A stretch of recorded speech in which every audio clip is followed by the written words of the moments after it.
ሰበር ዜና በትግራይ የብልጽግና እጅ ተቆረጠ። ህወሓት እንደዛተው አደረገ። ብልጽግና ህወሓትን ማስቆም አቃተው።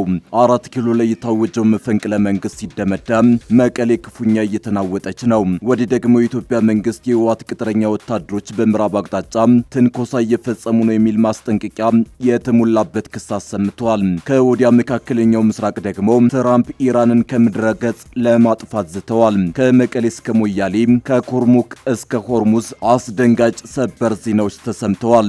ይህ አንድ አፍታ ሚዲያ ነው። በመጨረሻም መፈንቅለ መንግስቱ ተደመደመ። ህወሓት በትግራይ ያለውን የብልጽግና እጅ ቆርጦታል። በጄኔራል ታደሰ አናት ላይ ደብረ ጽዮንን ተክቶታል። ደጺም ቃለ መሐላ በመፈጸም የናፈቁትንና ለዓመታት ደጅ የጠኑበትን ሹመት አግኝተዋል። በዚህ መሃል ግን ጄኔራል ታደሰ ወረደ ደብዛቸው ጠፍቷል። ከሌሊት አንስቶ ወደ ቢሮአቸው የሚወስደው መንገድ በወታደሮች በመዘጋቱ በቢሮአቸው ያልተገኙ ሲሆን ከመፈንቅለ መንግስቱ መደምደም በኋላ የገቡበት አልታወቀም። በተጨማሪም ከፍተኛ ወታደራዊ ስምሪት በተለያዩ አቅጣጫዎች እየታየ ነው። በጉዳዩ ላይ በዝርዝር እናስደምጣቸዋለን። ኢራንን ከምድረ ገጽ አጠፋታለሁ ሲሉ ትራምፕ ዛቱ። ኢራን እንደዛተችው በአሜሪካ መርከቦች ላይ ጥቃት ከፈጸመች ከምድረ ገጽ ትጠፋለች በማለት ፎክረዋል። ኢራን በበኩሏ የጦር አሃዶቿ ሁሉም በተጠንቀቅ እንዲሆኑ ትዕዛዝ ሰጣለች። ሆርሙዝ ላይ ያለው አኩኩሉ ጨዋታ ከመቼውም ጊዜ በላይ ትኩሳቱ ከፍ ብሏል። እንመለስበታለን። የህወሓት ወታደሮች በምዕራብ ኢትዮጵያ አቅጣጫ ትንኮሳ እየፈጸሙ ነው ሲል የኢትዮጵያ መንግስት ከሰሰ። ወታደሮቹ ከአልቡርሃን ኃይል በኩል የገንዘብና ሎጂስቲክ ድጋፍ እያገኙ ነው ያለም ሲሆን ሱዳን የጸረ ኢትዮጵያ ኃይሎች ማዕከል ሆናለች የሚልም ቀጠናዊ ግጭት ሊያዋልድ የሚችል ክስ አሰምቷል። 4 ኪሎ ይህ መግለጫ የወጣው ሱዳን መነሻውን ከባህር ዳር ያደረገ ድሮን በካርቱም ኤርፖርት ጥቃት ፈጽሟል የሚል ክስ ማሰማቷን ተከትሎ ነው። በዚህም በካርቱምና አዲስ አበባ መሃል ያለው ሽኩቻ ይሏል። እናስደምጣቸዋለን። 2 ወር ባለፈው ጦርነት የኢራን የኒውክሌር ፕሮግራም ላይ የደረሰው አዲስ ጉዳት ውስን በመሆኑ ከኢራን የኒውክሌር የጦር መሳሪያ ለመገንባት የሚያስፈልጋት ጊዜ ከ1 ዓመት ያልበለጠ መሆኑን የአሜሪካ የስለላ መረጃ ማሳየቱን ሮይተርስ ዘግቧል። ጉዳዩ ለአሜሪካ አሁንም ሌላ የቤት ስራ ሆኗል። ተሰሙታላችሁ። አክብሮታዊ ሰላምታችን በያላችሁበት የዓለም ዳርቻ ይረሳችሁ። የተወደዳችሁ የአንድ አፍታ ሚዲያ ቤተሰቦች ከአንድ አፍታ ለአሁን መደመጥ አለባቸው ያልናቸውን ዜናዎች ወደ እናንተ የምናደርስበት ሰዓት ላይ ተገኝተናል። አብራችሁን ትቆዩ ዘንድ ግብዣችን ነው። በአፍሪካ ትልቁ የንግድ እንቅስቃሴ ባለበት በመሃል መርካቶ ተክለ ሃይማኖት የሱቅ ባለቤት ይሁኑ። መርካቶ ተክለ ሃይማኖት ላይ G+4 ዘመናዊ የገበያ ማዕከል ሰፊ ካሬ አማራጭ ያላቸውን የንግድ ሱቆች ከ11 ካሬ እስከ 32 ካሬ ድረስ ከነገበያው ከ1.8 ሚሊዮን ብር አጠቃላይ ክፍያ ጀምሮ እንዲሁም ከ440 ሺህ ብር ቅድመ ክፍያ ጀምሮ ቀሪውን በአንድ ዓመት ያለምንም ወለድ ከፍለው የሚያጠናቅቁበት የንግድ ሱቆችን ይዘንሎት መተናል። እንዲሁም መኖሪያ አፓርትመንቶችን ለምትፈልጉ ፒያሳ ዩኒቲ ፓርክ ፊት ለፊት ከባለ 1 እስከ ባለ 3 መኝታ አፓርትመንቶችን ይዘንሎት ቀርበናል። ለበለጠ መረጃ ከታች ባለው ስልክ ይደውሉ። ሜሪት ፕሮፐርቲስ።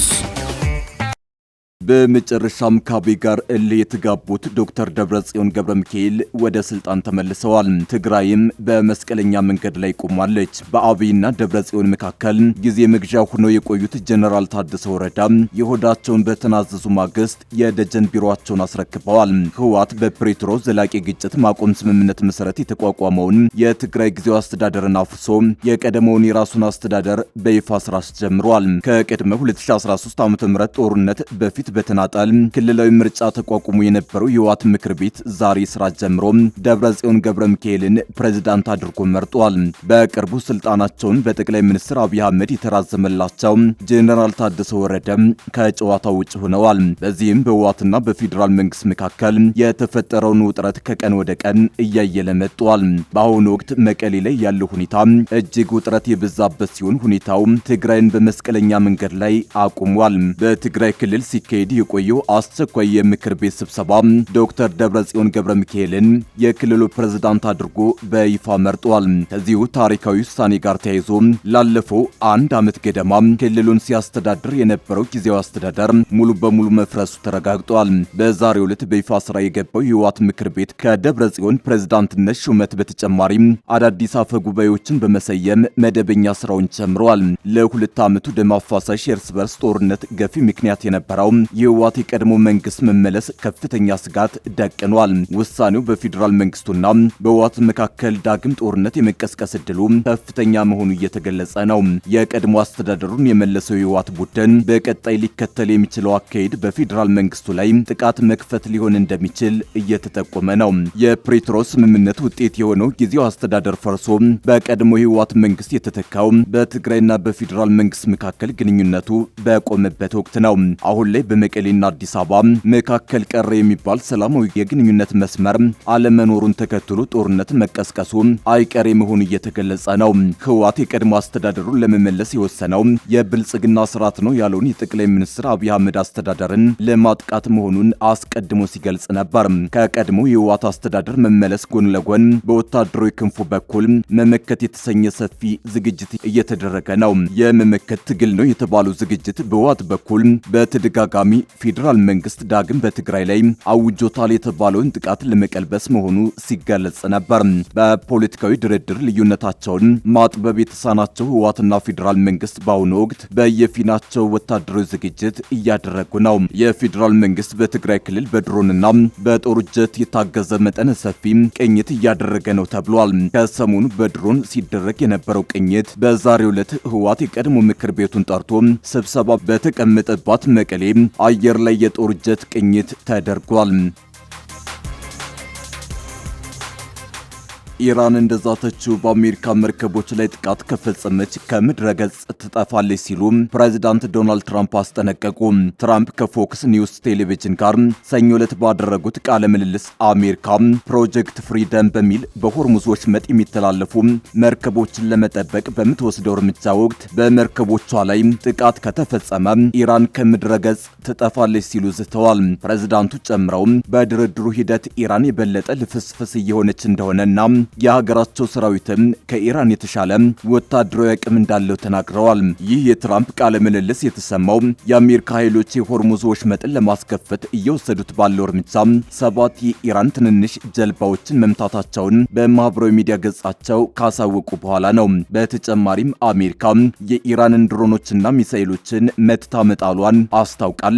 ፕሬዚዳንት ትራምፕ በጦርነቱ ምክንያት በሆርሙዝ ወሽመጥ መተላለፍ ላልቻሉ የንግድ መርከቦቻቸው መንገድ እንዲያስከፍቱ በዓለም ዙሪያ ካሉ ሀገራት ቀረበልኝ ባሉት ጥያቄ መሰረት ፕሮጀክት ፍሪደም የተባለ ዘመቻ ከሰኞ ጀምሮ እያካሄዱ ነው። በዚህም የአሜሪካ ኃይሎች የመርከቦቹን ደህንነት ለመጠበቅ ሆርሙዝ ላይ በመሰማራት ጥቃት እንዳይደርስባቸው ጥበቃ እንደሚያደርጉ ተገልጿል። ነገር ግን ኢራን ይህንን የአሜሪካ እርምጃ በመቃወም የአሜሪካ ባህር ኃይል መርከቦችን እንደምትመታ እየዛተች ነው። ይህ በእንዲህ እንዳለ የሊባኖስ ተኩስ አቁም ከተጀመረ ወዲህ ከፍተኛ ሞት ከታየባቸው ቀናት አንዱ ሆኖ በተመዘገበው በትናንትናው ዕለት እስራኤል በፈጸመቻቸው ጥቃት 17 ሰዎች መገደላቸውን የሀገሪቱ ጤና ሚኒስቴር አስታውቋል። ካለፈው ሳምንት ማክሰኞ አንስቶ በተፈጸሙ ጥቃቶች የተገደሉ ሰዎች ብዛት 110 መድረሱን የሊባኖስ ጤና ሚኒስቴር ገልጿል። ሚኒስቴሩ ቁጥሩን ንጹሃንና ተዋጊዎችን ለይቶ አላስቀመጠም። ይሁን እንጂ ከተገደሉ ሰዎች መካከል 2 ህጻናት ሲሆኑ 14 ህጻናትም ተጎድተዋል። ጥቃት የምትፈጽመው በሺአ እስላማዊው ቡድን ሄዝቦላ ላይ መሆኑን የምትናገረው እስራኤል በበኩሏ በደቡብ ሊባኖስ 2 ከተሞች የሚገኙ ነዋሪዎች ለቀው እንዲወጡ ትዕዛዝ አስተላልፋለች። የእስራኤል ጦር ሄዝቦላ በሚፈጸመው የተኩስ አቁም ስምምነት ጥሰት ምክንያት በቡድኑ ላይ በኃይል ለመንቀሳቀስ መገደዱን ገልጿል። የእስራኤል ጦር ይህንን ትዕዛዝ ከማስተላለፉ አስቀድሞ በኢራን የሚደገፈው ሄዝቦላ በደቡብ ሊባኖስ የሚገኙ የእስራኤል ወታደሮች ላይ ጥቃት ፈጽሟል የሚል ክስ አሰምቶ ነበር።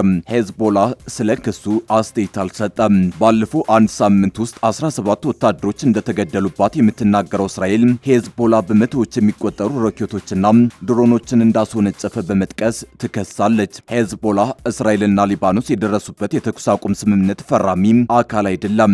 እስራኤል ለስምምነቱ የምትገዛ ከሆነ ግን ተኩስ አቁሙን እንደሚቀበል ጠቁሞ ነበር። የእስራኤል ጦር በስምምነቱ መሰረት የታቀዱ አይቀሬ ወይም ቀጣይ ጥቃቶችን መፈጸም እንደተፈቀደለት ይናገራል።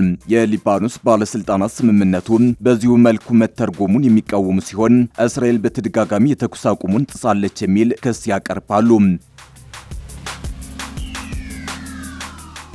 የኢትዮጵያ መንግስት የሱዳን ጦር ያቀረበውን ውንጀላ ውድቅ በማድረግ ሱዳንን በጸረ ኢትዮጵያ ኃይሎች ማዕከልነት ወነጀለ። የኢትዮጵያ የውጭ ጉዳይ ሚኒስቴር የሱዳን ጦር ከኢትዮጵያ የተነሱ ድሮኖች ጥቃት ፈጽመዋል በሚል ያቀረበውን ክስ መሰረተ ቢስና በውጭ ኃይሎች ትዕዛዝ የቀረበ ሲል ውድቅ አደረገ። ሚኒስቴር መስሪያ ቤቱ በምላሹ ሱዳን ለተለያዩ ጸረ ኢትዮጵያ ኃይሎች ማዕከል መሆኗን እንዲሁም የሀገሪቱ ጦር የህወሓት ቅጥረኛ ተዋጊዎችን እየተጠቀመ መሆኑን በመግለጽ ከሷል። የውጭ ጉዳይ ሚኒስቴር ዛሬ ማክሰኞ ሚያዝያ 27 ቀን 2018 ዓ.ም መግለጫ ያወጣው የሱዳን ጦር ቃል አቀባይና የውጭ ጉዳይ ሚኒስትር ትናንት በጋራ በሰጡት ጋዜጣዊ መግለጫ ኢትዮጵያ ላይ ክስ ካቀረቡ በኋላ ነው።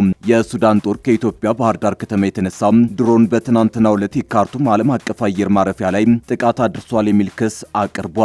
የካርቱም ዓለም አቀፍ አየር ማረፊያ ላይ በተፈጸመው ጥቃት የተባበሩት አረብ ኤሚሬትስና ኢትዮጵያ መሳተፋቸውን ማስረጃዎች እንዳለም ገልጿል። ከመጋቢት ወር አንስቶ ከኢትዮጵያ ባህር ዳር አየር ማረፊያ የተነሱ 3 ድሮኖች በሀገሪቱ 4 ግዛቶች ውስጥ ጥቃት መፈጸማቸውንም በማንሳት ከሷል። የተለያዩ ማስረጃዎች የተባበሩት አረብ ኤሚሬትስ ንብረት መሆኑንና በኢትዮጵያ ግዛት ውስጥ ባህር ዳር አውሮፕላን ማረፊያ ተነስቶ ጥቅም ላይ መዋሉን እንዳረጋገጠ በመግለጽም ከሷል። የኢትዮጵያ የውጭ ጉዳይ ሚኒስቴር ዛሬ ባወጣው መግለጫ በትናንቱ የጋራ መግለጫ የቀረበውን የሱዳን ክስ መሰረተ ቢስ ሲል ውድቅ አድርጎታል።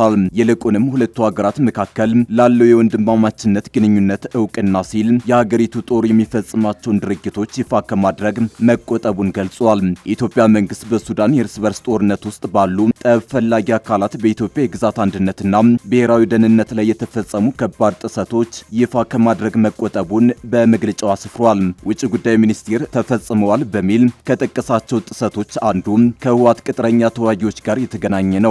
በግጭቱ ውስጥ የህወሓት ቅጥረኛ ተዋጊዎች በስፋት የመጠቀም ድርጊት መታየቱን አስታውቋል። የሱዳን ጦር ኃይሎች ለነዚህ ቅጥረኛ ተዋጊዎች የመሳሪያና የገንዘብ ድጋፍ አቅርበዋል ያለው ሚኒስቴሩ በዚህ አማካኝነት በኢትዮጵያ ምዕራባዊ ድንበር በኩል የሚያደርጉትን ወረራ አመቻችቷል ሲል ከሷል። ሱዳን ውስጥ የሚገኙ የህወሓት ቅጥረኛ ተዋጊዎች ጉዳይ በይፋ የተመዘገበ ጉዳይ መሆኑንም በመግለጫው ጠቅሷል። ሱዳን የተለያዩ ጸረ ኢትዮጵያ ኃይሎች ማዕከል ሆና እያገለገለች መሆኑን የሚያሳዩ ሰፊና ታማኒ ማስረጃዎች አሉ ሲልም ክሱ በማስረጃ የተደገፈ መሆኑን አስረድቷል። እነዚህ ጠብጫሪ ድርጊቶች እንዲሁም የሱዳን ጦር ባለስልጣናት ያቀረቧቸው ክሶች የራሳቸውን ክፉ አጀንዳ ለማራመድ በሚፈልጉ የውጭ ደጋፊዎች ትዕዛዝ የተከናወኑ መሆናቸው ግልጽ ነው ብሏል። ኢትዮጵያ ከሱዳን ህዝብ ጎን በአጋርነት መቆሟን እንደምትቀጥል የገለጸው የውጭ ጉዳይ ሚኒስቴር መግለጫ አገሪቱ ከገባችበት ቀውስ የሚያስወጣ ወታደራዊ መፍትሄ እንደሌለ አስረድቷል። ኢትዮጵያ በሱዳን የእርስ በርስ ጦርነት ተፋላሚ ወገኖች መካከል ንግግር እንዲደረግና አስቸኳይ ሰብአዊ የተኩስ አቁም እንዲደረግ በድጋሚ ጥሪ አቅርቧል። 2 ወር ባለፈው ጦርነት የኢራን የኒውክሌር ፕሮግራም ላይ የደረሰው አዲስ ጉዳት ውስን በመሆኑ ቴህራን የኒውክሌር የጦር መሳሪያ ለመገንባት የሚያስፈልጋት ጊዜ ከ1 ዓመት ያልበለጠ መሆኑን የአሜሪካ የስለላ መረጃ ማሳየቱን ሮይተርስ ዘገበ። ዜና ወኪሉ ለጉዳዩ ቅርበት ያላቸውን 3 ምንጮችን ጠቅሶ ያወጣው ዘገባ እንደሚያመላክተው ፕሬዝዳንት ዶናልድ ትራምፕ ኢራን የኒውክሌር ቦምብ እንዳትሰራ ለማስቆም ሲሉ የካቲት ላይ የከፈቱት ጦርነት በቴህራን የኒውክሌር ፕሮግራም ላይ ያንን ያህል ለውጥ አላመጣም። አሜሪካና እስራኤል ጦርነቱን የጀመሩት መደበኛ ወታደራዊ ኢላማዎችን በማጥቃት ቢሆንም ኋላ ላይ እስራኤል በርከት ያሉ ወሳኝ የኒውክሌር ተቋማትን መትታለች። ይሁን እንጂ እነዚህ ጥቃቶች የኢራን የኒውክሌር መሳሪያ ትታጠቅባቸዋለች ተብሎ የሚታሰበው የጊዜ ሰሌዳ ላይ ጉል ለውጥ ባለማምጣታቸው የቴህራንን የኒውክሌር ፕሮግራም ማውደም ወይም ያላትን የበለጸገ ዩራኒየም ክምችት ማስወጣት በአማራጭነት ተቀምጠዋል። እስራኤልና አሜሪካ ባለፈው ዓመት ሰኔ ላይ ናታንዝ፣ ፎርዶንና ኢስፋን የኒውክሌር ተቋማት ላይ ጥቃት ፈጽመው ነበር።